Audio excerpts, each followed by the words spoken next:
When you've survived a genocide, you know what a genocide looks like.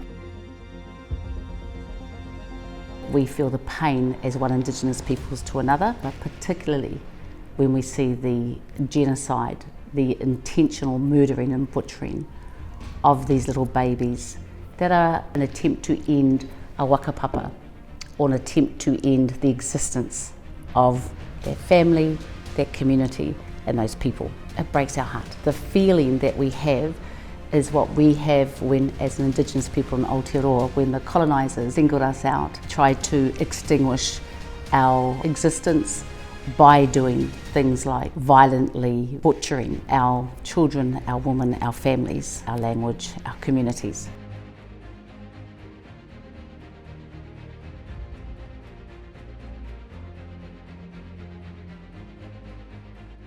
Just recently, we have been exposed in the absolute grief of seeing a baby's head dismembered from its body. That is the biggest sacredness or breach of sacredness that you could ever do for us as Māori. We have a saying in where I'm from, kore aue mate, ka mate ko te mate. So even in death, we don't die. You may try to extinguish us, but our whakapapa will carry on, and we will continue to bring babies. We will continue to fight for our whenua and fight for our freedom, because our lineage, and indeed the speaking of the lineage before us and the fighting and staying alive for the lineage yet to be born, is an intrinsic part of who we are. I recognise and see that in our Palestinian whānau as well, is that you can't ever extinguish, and it doesn't matter what power, profit, allies you use.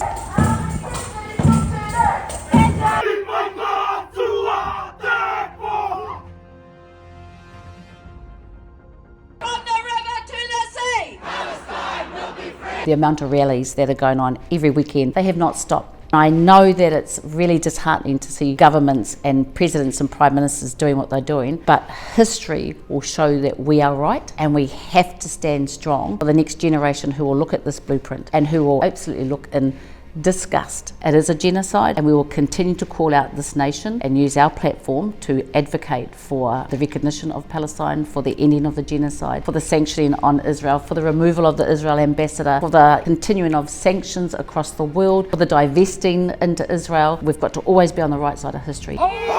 We, the Aotearoa, stand in solidarity with the Palestinian people.